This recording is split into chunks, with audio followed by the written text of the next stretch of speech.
देखिए, मुसलमानों ने कभी सरकार के साथ लड़ाई नहीं लड़ी। उनका उद्देश्य हमेशा लड़ाई में हिंदुओं को टारगेट करना होता है। अगर वो सरकार के साथ लड़े हैं, वो तब तक सरकार के साथ लड़ते हैं जब तक उनको लगता है कि सरकार उन पर हावी है। जैसे ही वो सरकार पर कब्जा करते हैं, वो हिंदुओं को मारना चालू कर देते हैं। देश की आजादी से पहले बांग्लादेश में, जो आज का बांग्लादेश है, वहां पहले नोआखाली भी हुआ करता था। नोआखाली में भी एक रात में लाखों की संख्या में हिंदुओं को मारा गया था। बांग्लादेश में तख्ता पलट होने के बाद से हिंदुओं पर बर्बर अत्याचार हो रहा है। हिंदू मारे जा रहे हैं, हिंदू बहन बेटियों को बांधकर, रस्सों में रस्सी में बांधकर, और उन्हें जबरदस्त तरीके से पीटा जा रहा है। उनके साथ अत्याचार की इंतहा पार हो रही है। हिंदू एकदम, बांग्लादेश में ये स्थिति है कि मौत के घाट लगातार उतरता जा रहा है। अब ऐसी स्थिति होगी, सच मानिए कि बांग्लादेश में हो सकता है कि एक भी हिंदू ना बचे। जिस तरह की त्रासदी बांग्लादेश में देखी जा रही है, हिंदुओं के साथ, हिंदुओं को मारा पीटा जा रहा है, उनकी बहन बेटियों के साथ अत्याचार हो रहा है, लटकाए जा रहे हैं और लटका कर जो है उन्हें मौत के घाट उतार दिया जा रहा है। ऐसे हालात में ये आप समझ सकते हैं कि ये जो सैलाब बढ़ा है बांग्लादेश में, सिहरन पैदा कर देता है कि कहीं भारत में ये स्थिति ना पैदा हो जाए, क्योंकि आने वाले संकेत कुछ इसी तरह के मिलते हैं। हिंदू समाज के लिए, राष्ट्र के लिए, देश के लिए, धर्म के लिए लगातार प्रखरता से बोलते हुए आज हमारे साथ में हिंदू महासभा के राष्ट्रीय प्रवक्ता अशोक पांडे जी हैं। उनसे बातचीत करते हैं कि आखिर रास्ता क्या निकलेगा, आखिर कैसे बांग्लादेश में हिंदुओं की जो स्थिति है उसमें कैसे सुधार आएगी, उनका कैसे बचाव होगा। इन सारे मुद्दों पर बातचीत करेंगे। 8% बांग्लादेश में है, लगभग 1.25 करोड़ की आबादी आज बांग्लादेश में हिंदुओं की है। आरक्षण के नाम पर एक आंदोलन छिड़ा था। प्रधानमंत्री की गलती की वजह से देश आज ऐसी स्थिति में पैदा हुआ कि वो आरक्षण का आंदोलन हिंदू मुस्लिम आंदोलन हो गया और उन्होंने हिंदुओं को मारना काटना चालू कर दिया। इसी मुद्दे पर मैं बात करूंगा, हिंदू मुस्लिम क्यों हो गया। बात तो अपने अधिकार की, आरक्षण की बात थी, सरकार से लड़ते, लेकिन ये आंदोलन हिंदू मुस्लिम हो गया। ये पहले ऐसे व्यक्ति हैं आप जो इस आंदोलन को एक नया मोड़ दे रहे हैं, नई बात कर रहे हैं कि हिंदू मुस्लिम हो गया, क्यों आखिर हो गया। देखिए, मुसलमानों ने कभी सरकार के साथ लड़ाई नहीं लड़ी। उनका उद्देश्य हमेशा लड़ाई में हिंदुओं को टारगेट करना होता है। अगर वो सरकार के साथ लड़े हैं, वो तब तक सरकार के साथ लड़ते हैं जब तक उनको लगता है कि सरकार उन पर हावी है। जैसे ही वो सरकार पर कब्जा करते हैं, वो हिंदुओं को मारना चालू कर देते हैं। देश की आजादी से पहले बांग्लादेश में, जो आज का बांग्लादेश है, वहां पहले नोआखाली भी हुआ करता था। नोआखाली में भी एक रात में लाखों की संख्या में हिंदुओं को मारा गया था। तब ऐसा लगा कि नहीं, हिंदू मुस्लिम साथ साथ नहीं रह सकते। उस समय कुछ ऐसे गुमराह करने वाले नेता जो आज भी भारत में हैं और भारत के हिंदू समाज को तोड़ने की बात कर रहे हैं, जो जातिगत जनगणना की बात कर रहे हैं, जो दलित और पिछड़ा और मुसलमानों को एक तरफ ले जाने की बात कर रहे हैं, ऐसे ही उस समय के नेता थे जिनका नाम था जोगेंद्र नाथ मंडल। बी.आर. अम्बेडकर से बड़ा नाम था। और जोगेंद्र नाथ मंडल ने भी आज के ही राहुल गांधी या चंद्रशेखर रावण या अखिलेश यादव या मोहम्मद ओवैसी ऐसे लोगों की तरह से हिंदू समाज को बरगलाया और ये कहा कि दलित मुस्लिम एक होकर के एक नया राष्ट्र बनाएंगे और हम उस नए राष्ट्र में रहेंगे। भारत और पाकिस्तान के जी बिल्कुल, भारत और पाकिस्तान का बंटवारा हुआ और जिसमें पूर्वी पाकिस्तान में जो अधिकांश दलित गांव थे, उन्होंने पाकिस्तान के समर्थन में वोट किया जोगेंद्र नाथ मंडल के कहने पर। जोगेंद्र नाथ मंडल पाकिस्तान के पहले कानून मंत्री बने। दलित थे वो। बिल्कुल, जोगेंद्र नाथ मंडल दलित थे और उनके ही कहने पर एक बहुत बड़ी दलित आबादी जो है वो बांग्लादेश में गई, यानी वो उस समय का जो पूर्वी पाकिस्तान था उसमें गई। जोगेंद्र नाथ मंडल को अपनी गलती का एहसास हुआ और उन्होंने देखा कि मेरे कानून मंत्री रहते हुए दलितों पर अत्याचार हो रहे हैं, उनकी बहन बेटियों में। जी, पाकिस्तान में दलितों, जोगेंद्र नाथ मंडल कानून मंत्री थे और रोक नहीं पाए, दलितों की बहन बेटियों को घर से उठा। जो आज सीन आप बंगाल का देख रहे हैं, यही सीन बंगाल का लगातार रहा है, हिंदू बहन बेटियों को प्रताड़ित करना। कल से जो हमने वीडियो देखे, 2 व्यक्तियों को पुल के नीचे लटकाया हुआ है, आपने एक वीडियो देखा होगा, चल रहा है, 2 व्यक्तियों को पुल के। अब उन व्यक्तियों की जात क्यों नहीं बोलते हैं राहुल गांधी? वो दलित समाज के 2 व्यक्ति हैं, मुसलमानों ने उनको मारा है, क्यों मंच से नहीं बोलते? आप बोलिए ना, आप दलितों, क्या पाकिस्तान या बांग्लादेश के अल्पसंख्यक हिंदुओं के बारे में हमें बोलने का भी अधिकार नहीं है? क्या हम नहीं चाहते कि उनकी सुरक्षा होनी चाहिए? हम चाहते हैं उनकी सुरक्षा होनी चाहिए और सरकार को पहल करनी चाहिए। मैं तो आज भारत सरकार से ही मांग करता हूं, देर हो गई है, 48 घंटे से ऊपर हो चुके हैं। भारत में जब बांग्लादेश की प्रधानमंत्री को शरण दी गई, तुरंत भारत को सेना भेजनी चाहिए थी 1.25 करोड़ हिंदुओं की सुरक्षा के लिए। कौन करेगा इन हिंदुओं की सुरक्षा? कौन सा देश है भारत के हिंदुओं को या पाकिस्तान के हिंदुओं को शरण देने वाला है? दिक्कत यह हुई कि हम फर्जी राजनीति के चक्कर में अपने मुख्य मुद्दों से और अपने समाज को इतना कमजोर कर बैठे हैं कि आज हमारे पास कहने के लिए भी शब्द कम पड़ रहे हैं। और इसी के कारण आप देखिए कि सलमान खुर्शीद, केंद्रीय मंत्री पूर्व, वो धमकी दे रहे हैं कि भारत की ऐसी स्थिति होगी, जो बांग्लादेश की स्थिति है वो सीधे तौर पर खुली चुनौती दे रहे हैं। देखिए, वो उन लोगों ने तो ये तैयारी पहले से कर ली है। सलमान खुर्शीद ये धमकी दे रहे हैं कि भारत में ऐसी स्थिति होगी। ओवैसी ये पहले कह चुका है कि 15 मिनट के लिए सेना और पुलिस हटा दो तो हम तुम्हें बता देंगे तुम क्या हो। तो ये आतंकी हैं, हम तो बराबर कहते हैं कि आतंकी हैं और इनकी आतंकी सोच है और ये पूरी तरीके से तैयार है। ये भारत में बांग्लादेश जैसे हालात पैदा करने में 1 मिनट नहीं लगाएंगे। और इन लोगों के मंसूबे साफ होने के बावजूद भी दुर्भाग्य की बात यह है कि इन सबको जानते हुए हिंदू समाज ने हमारे देश में एक ऐसी पार्टी को चुना जिस पार्टी की 10 साल सत्ता रही। उस पार्टी के मुद्दे थे कि हम बांग्लादेशी घुसपैठियों को बाहर करेंगे, हम रोहिंग्याओं को बाहर करेंगे, हम इस देश में सीए एनआरसी लेकर के आएंगे, जो विस्थापित हिंदू हैं, जो पाकिस्तान से हिंदू आ रहे हैं, हम उनको नागरिकता देंगे। सब चीजें फर्जी साबित हुई। 10 साल में हम एक बांग्लादेशी घुसपैठी को चिन्हित नहीं कर पाए। भारत से बाहर करने की बहुत बड़ी बात। जो सीए भी लागू किया वो हमने चुनावी एजेंडे के रूप में चुनाव से पहले लागू किया। हम भारत में उन हिंदुओं को नागरिकता नहीं दे पाए जो कश्मीर से भी विस्थापित थे, हम उनको नागरिकता नहीं दे पाए। जो पाकिस्तान से आए थे, जो दर दर की ठोकरें आज भी रिफ्यूजी कैंपों में पड़े हुए हैं, जो आज भी ढाका बंगाल की सड़कों पर, जो उसमें क्या कहते हैं, कोलकाता की सड़कों पर हैं, वो पड़े हुए हैं। अटल जी की आपको ध्यान हो, अटल जी ने एक कविता लिखी थी कि 15 अगस्त का दिन कहता आजादी अभी अधूरी है, सपने सच होने बाकी है, रावी की सपना। उन्होंने उस कविता में लिखा था कि कोलकाता की सड़कों पर जो आंधी पानी सहते हैं उनसे पूछो जाकर आजादी के बारे में क्या कहते हैं। वो आज 70 साल हो गए, आज वो वहीं के वहीं हैं, आज तक उनको नागरिकता नहीं मिली। तो मैं समझता हूं ये जो फर्जी नारों के पीछे जो हिंदू समाज खड़ा हुआ है, सत्ता में, मुझे कहना नहीं चाहिए, लोग विवादित कई बार कह देते हैं, आजादी से पहले हिंदू समाज ने अपना मुखिया जो है वो गांधी को माना था और पूरा हिंदू समाज अंधे होकर के गांधी की तरफ से चला।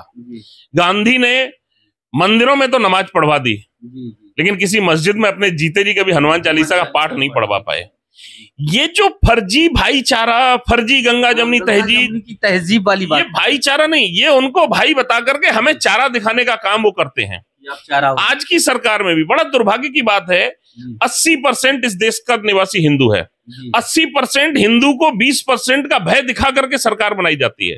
ये तुम्हें खा जाएंगे मार। भाई क्यों? 10 साल से कर क्या रहे हैं आप? ये हालात क्यों पैदा हुए? आपने हिंदू समाज को मजबूत करने के लिए कौन से कदम उठाए? कोई कदम नहीं उठाए। आज भी तो आज उनको सक्षम करने का काम जो है सरकारें कर रही हैं, उनको पोषित करने का काम सरकारें कर रही हैं। क्यों समीक्षा नहीं करते हैं? हम तो छोटे छोटे मुद्दों पर बात करते हैं, हम बहुत बड़े मुद्दों, हम देश के राष्ट्रीय नेता, प्रवक्ता है राष्ट्रीय, लेकिन राष्ट्र के इतने बड़े मुद्दों पर हम छोटे से मुद्दे पर बात करते हैं। अलीगढ़ में हमने एक विश्वविद्यालय की स्थापना करवाई। अलीगढ़ मुस्लिम यूनिवर्सिटी और आगरा यूनिवर्सिटी दोनों के भ्रष्टाचारों सबको देखते हुए हमने एक विश्वविद्यालय, आज उस विश्वविद्यालय में पूरी तरह से अलीगढ़ मुस्लिम यूनिवर्सिटी का कब्जा हो गया। हम चुपचाप देख रहे हैं। कल उस विश्वविद्यालय में वही हालात पैदा होंगे कि दलितों का आरक्षण खत्म हो जाएगा, ओबीसी का आरक्षण खत्म हो जाएगा। क्यों? क्योंकि उसका होल्ड पूरी तरह मुसलमानों के हाथ में जा रहा है। हम चुपचाप बैठे। यही हालात देश के बने, हम देखते रह गए। पिछले 10 साल में जितने भी प्रधानमंत्री आवास आए, 80% पर उनका कब्जा हुआ। ओबीसी के लिए जितनी योजनाएं आई, 80% पर उनका कब्जा हुआ। आपने आयुष्मान कार्ड बनाया, 80% उनके खाते में चले गए। जितनी सरकारी सुविधाएं आ रही हैं वो ले रहे हैं। आपने जनसंख्या नियंत्रण कानून लेकर के नहीं आए, 10 साल में उनकी इतनी जनसंख्या बढ़ गई कि आपके द्वारा बांटा जाने वाला राशन भी 90% वही लोग खा रहे हैं। फिर भी कहते हैं कि उनके साथ दोहरा मापदंड अपनाया जाता है, वो डरे हैं, सहमे हैं इस देश में। वो लोग बोले ना, जो डरे और सहमे वाली बात करते हैं, ये वही लोग करते हैं जो भारत से बाहर कभी रहे नहीं हैं। अगर उनको भारत से बाहर किसी इस्लामिक देश में रहने का मौका मिलता, सीरिया में, ईरान में, अफगानिस्तान में, पाकिस्तान में, इवन बांग्लादेश में भी अगर उनको रहने का मौका मिलता, तो उनको पता चलता कि वास्तव में इस्लामिक राष्ट्र की हैसियत, इस्लामिक राष्ट्र के रहन सहन का तरीका है क्या। तब उनको पता चलता क्या अफगानिस्तान में हिंदू है, अफगानिस्तान में जो कोड़े मार करके उन लड़कियों को नंगा करके जो मार रहे हैं वो क्या हिंदू है, मुसलमान है ना। यही भारत में सब कुछ फर्जी चल रहा है। सरिया मांगते हैं हम बड़े आराम से रहते हैं, बहुत ठीक से रहते हैं, फिर भी कह रहे डरे हैं। दुनिया का सबसे सक्षम, सबसे मजबूत, सबसे स्वतंत्र और यहाँ का खा करके यहाँ गाली देने वाला, भारत की सरकार को डराने वाला एकमात्र अगर कोई देश है सबसे ज्यादा सुरक्षित मुसलमानों के लिए तो भारत है। पाकिस्तान भी नहीं, पाकिस्तान मुस्लिम राष्ट्र है, लेकिन पाकिस्तान में भी मुसलमान इतना मजबूत नहीं है जितना मजबूत। सरकार को भी ऐसी गाली नहीं दे सकता, बिल्कुल नहीं दे सकता। यहाँ आप देखिए, सलमान खुर्शीद इस देश का कानून मंत्री रहा, इस देश का शिक्षा मंत्री रहा, इस देश की सरकार में बैठा, और वो आज कह रहा कि भारत के हालात ऐसे पैदा हो। भाई क्यों पैदा हो जाएंगे? इसका मतलब तुम तैयारी किए बैठे हो, यानी तुम सत्ता में नहीं आओगे तो तुम यही हालात पैदा करोगे। यही है ना। ओवैसी कहता है 15 मिनट के लिए पुलिस हटा दो। किसको मारोगे तुम 15 मिनट पुलिस हटा के? यानी तुम सीधे सीधे सरकार को धमकी देते हो हम देश में गृह युद्ध के हालात पैदा कर सकते हैं। ये चीजें सरकार को देखनी चाहिए। आज अभी भी वक्त है थोड़ा सा, हालांकि वक्त निकल चुका है। 10 साल का जो गोल्डन टाइम था सरकार ने, जिसमें हिंदू समाज को पोषित किया जा सकता था, इस देश की सुरक्षा के लिए कुछ किया जा सकता था, वो सिर्फ फर्जी दिखावे में निकाल दिया है। कुछ नहीं हुआ हिंदू समाज को, कुछ नहीं हुआ भारत को मजबूत करने के लिए। सड़क इंफ्रास्ट्रक्चर क्या है? क्या सड़क इंफ्रास्ट्रक्चर से भारत सुरक्षित होगा? सड़क इंफ्रास्ट्रक्चर तो बांग्लादेश में भी बना करके खड़ा किया आपने। 1000 एम्बुलेंस बांग्लादेश में भेजी थी। कल मैं देख रहा था एम्बुलेंस को तोड़ा जा रहा था। आपकी तमाम परियोजनाएं अफगानिस्तान में पड़ी हुई थी, आपने तो अचूक हेलीकॉप्टर तक अफगानिस्तान को दिए थे। क्या हुआ इन योजनाओं का? विकास से कुछ होने वाला नहीं है। सबसे पहले यह है कि विकास को विनाश के रूप में जो देख रहे हैं उन पर लगाम लगाने की आवश्यकता है। हमें सबसे पहला कदम था इस देश में जनसंख्या नियंत्रण कानून, दूसरा कदम था समान नागरिक संहिता। दोनों में सरकार ने हिंदू समाज को क्या पूरे देश को बेवकूफ बनाया और ये दोनों कानून नहीं लाए। अब मुझे नहीं लगता वो ला पाएंगे, और लाएंगे भी तो बहुत कुछ ज्यादा होने वाला नहीं है, क्योंकि 10 साल का टाइम बहुत बड़ा टाइम होता है। 10 साल में वो पौध तैयार हो गई है जो वास्तव में हमारे घरों को लूटेगी, हमारे मंदिरों को तोड़ेगी। वो फौज तैयार हो चुकी है। बहुत सारे इलाके क्षेत्र हैं, लोग कहते हैं हम सुरक्षित हैं, अगर उनसे बातचीत करिए कि नहीं एक सैलाब आ सकता है, बांग्लादेश की तरह आ सकता है, तो बोले नहीं हमारे यहाँ तो ठीक है, हमारे यहाँ तो स्थितियां बढ़िया है। जम्मू कश्मीर में सन 1990 से पहले जो लोग थे, क्या जम्मू कश्मीर को खाली करवाने वाले पाकिस्तान से आए थे? क्या जम्मू कश्मीर में मारकाट मचाने वाले लोग पाकिस्तान से आए थे? वो एक टीचर का बयान पढ़िए जिसको वो ट्यूशन पढ़ाती थी, उसी ने उसका बलात्कार किया था और उसको बीच से चीरा था। ये कहानियां लोग सुनते हैं लेकिन कहते हैं नहीं मेरे साथ ऐसा नहीं हुआ। हिंदू समाज की स्थिति उस मुर्गे की तरह है, एक मुर्गा कट रहा है, दूसरा दाना चुग रहा है, वो कह रहा नहीं ये कटेगा, मैं नहीं कटूंगा। ये स्थिति है। हिंदू समाज को वास्तविकता को स्वीकारना पड़ेगा। ये नहीं कट रहा है, तुम्हारा पूरे वंश को काटने के लिए वो कड़ा सा लेकर के बैठा हुआ है। ये दाना चुगने में जो मसरूफ हैं, ये वही लोग हैं जो खुद दाना चुग रहे हैं और दूसरे कहते हैं तू भी दाना चुग। जम्मू कश्मीर पूरा खाली हुआ, पूरे देश में कहीं कोई आवाज नहीं उठी। कितने लोगों ने जम्मू कश्मीर के लिए आंदोलन किया? आरक्षण के लिए आंदोलन इस देश में भी हुआ। इस देश में तो तख्ता पलट नहीं हुआ कि आरक्षण के लिए आंदोलन नहीं हुआ। मंडल कमीशन आया, कितने भयंकर आंदोलन हुए आरक्षण के लिए। भ्रष्टाचार के खिलाफ अन्ना जैसा आंदोलन हुआ, हर गांव गांव गली गली। क्या यहाँ तो तख्ता पलट नहीं हुआ? लेकिन आज ऐसी स्थिति, आज ऐसे नेता क्यों बोल रहे हैं? वो इसलिए बोल रहे हैं क्योंकि उन्होंने अब हिंदू समाज की ताकत को समझ लिया है। उन्होंने समझ लिया कि हिंदू समाज में जो है जातिवाद के नाम पर वोट पाया जा सकता है। उन्होंने समझ लिया हिंदूवाद को जातिवाद के नाम पर तोड़ा जा सकता है। आज जातिगत जनगणना की मांग करने वाले वही नेता हैं जो हिंदू समाज को तोड़ करके इस देश को खंड खंड करना चाहते हैं। और वो किसी भी तरीके से चाहते हैं, वो चाहते हैं देश बट जाए, मिट जाए, कुछ भी हो जाए, लेकिन मेरा शासन आना चाहिए। नहीं, शासन तो अगर आ जाएगा, लेकिन कब तक शासन रहेगा? कितने समय तक रहेगा? कितने समय तक गद्दी पर बैठे रहेंगे? बिल्कुल उनकी हालत वही होगी। जोगेंद्रनाथ मंडल, मैंने जो पहला नाम लिया, उनकी हालत वही होगी। पाकिस्तान में पहला कानून मंत्री बनने के बाद जोगेंद्रनाथ मंडल भाग करके आया और कोलकाता की गलियों में गुमनामी की जिंदगी बिता करके मर गया। यही हाल इस देश में आने वाले भविष्य में, चाहे वो राहुल गांधी हो, चाहे वो अखिलेश यादव हो, चाहे वो मोहम्मद ये आपका ओवैसी हो, ये जो लोग जो दलित मुस्लिम की बात कर रहे हैं, ये सब यही हालत उन हिंदू नेताओं की होने वाली है। क्योंकि जब वो मारते हैं तो वो जात नहीं पूछते। अच्छा, कि आप ब्राह्मण हो हट जाओ, वो नहीं पूछते। ये वो तब तक जात पूछते हैं जब तक उनकी ताकत नहीं है। वो पहले तुम्हें अपने साथ मिला करके ब्राह्मणों को मारेंगे, ठाकुरों को मारेंगे, उसके बाद कहेंगे जब तुम अपनी जात के नहीं हुए तो मेरे क्या होगे, तब तुम्हें मारते हैं। वो मारते समय जात नहीं पूछते। ये हम हैं जो जातिवादी होकर के अपने समाज को, अपने नेताओं का साथ नहीं दे रहे हैं। सिर्फ जातिवाद के चक्कर में हमने अपने नेताओं को कमजोर किया। और आज दुर्भाग्य की बात है, भारत में हिंदू समाज के लिए या हिंदुओं के लिए खुल करके बोलने वाला एक नेता नहीं है। जोगेंद्रनाथ मंडल की बातें मुझे लगता है एक बार फिर बता दें लोगों को, समाज को, कि दलित नेता थे और दलित नेता ने जीवन में ये स्वीकार किया कि हमने कितनी बड़ी भूल की है अपने दलित समाज को। दलित नेता नहीं, जोगेंद्रनाथ मंडल भारत में अंबेडकर से बड़े नेता थे।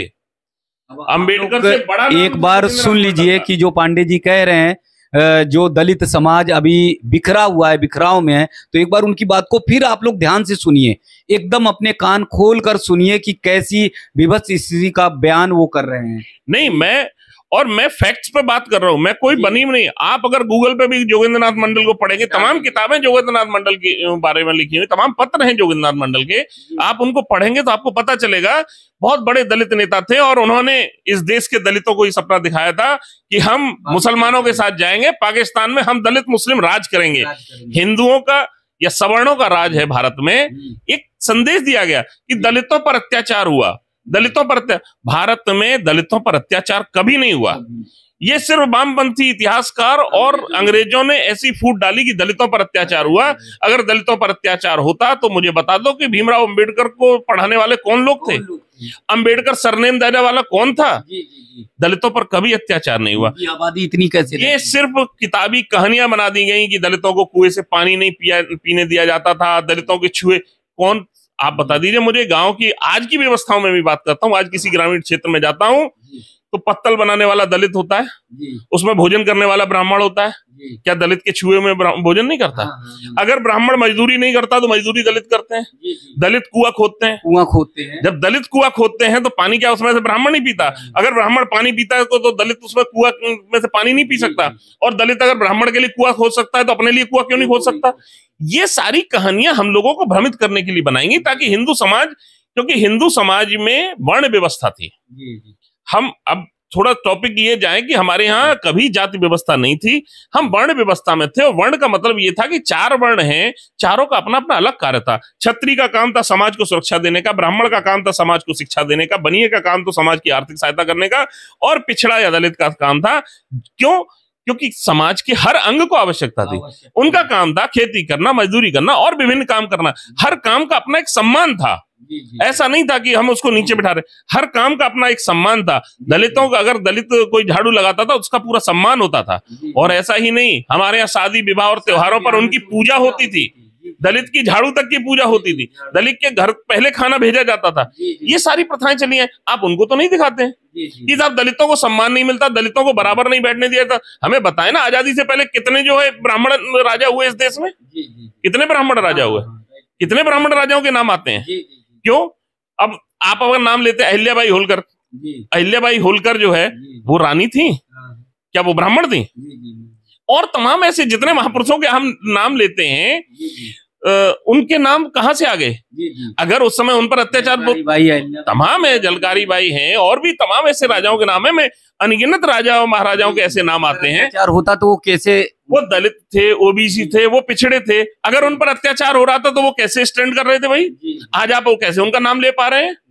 ये हमें गुमराह करने की काम किया जा रहा है, और ये गुमराह करके इन्होंने सिर्फ हिंदू समाज को कमजोर किया है। और इस देश में जातिगत राजनीति करने वाले लोग, सही मायने में देखा जाए तो ये गद्दार हैं देश के। ये देश को बांटना चाहते हैं, इनका सिर्फ अपना स्वार्थ है। अगर आज राहुल गांधी से पूछ दी जाति एक संसद में, तो अखिलेश यादव कहते नहीं, जाति कैसे पूछ सकते हैं? जिस देश में बच्चा पैदा होने से पहले उसके फार्म पे या उसके उस पे बर्थ सर्टिफिकेट पे जाति लिखी जाती हो, वो स्कूल में एडमिशन लेता है तो सबसे पहली प्राथमिकता उसकी जाति से होती है कि अगर ब्राह्मण का बच्चा है तो फीस इतनी है, दलित का बच्चा है तो फीस इतनी है। और उससे अगर सदन में जात पूछ दी तो गुनाह हो गया। मीडिया के सामने तुम खुद जात पूछते हो। अच्छा नहीं, और छोड़ो, देश के चुनाव लड़ता है तो जाति के आधार पर, शिक्षा लेता है तो जाति के आधार पर, नौकरी मिलती है तो जाति के आधार पर, सांसद बनता है तो जाति के आधार पर, और जाति पूछना गुनाह हो गया। और जब जाति पूछ नहीं सकते, सदन में पूछ नहीं सकते, तुम जातिगत गणना कैसे करवाओगे? तो बिल्कुल सही कहा। मैं बहुत धन्यवाद दूंगा अनुराग ठाकुर का, उन्होंने उनको आईना दिखाया। वास्तव में ऐसे लोग गुमराह करते हैं जिनको खुद अपनी जात का पता नहीं होता, वही हिंदू समाज को गुमराह कर रहे हैं। आप बताएं ना हिंदू समाज को कि राहुल गांधी की कौन सी जाति है? बताइए ना खुल करके। आप लिखिए फार्म में कौन सी जाति लिखते हैं, राहुल गांधी लिखते हैं कि राहुल विंजी लिखते हैं, क्या लिखते हैं? क्लियर क्यों नहीं करते समाज को? आइए समाज में, लेकिन नहीं, ये लोग सिर्फ गुमराह करते हैं। और राहुल गांधी ने कह दिया हम समाज के लिए, किस समाज के लिए तुम लड़ रहे हो, मर रहे हो? कितना उद्धार कर दिया तुमने दलितों का? इतने साल तुम सत्ता में रहे हो, 70 साल की आजादी में लगभग 60 साल, 55-60 साल कांग्रेस सत्ता में रही है। उस 55-60 साल के दौरान तुमने दलितों, ओबीसी के लिए क्या किया इस देश में? आज सरकार में दलित ओबीसी उत्थान हुआ। हाँ, दुर्भाग्य ये हुआ सरकार की मॉनिटरिंग सही नहीं हुई।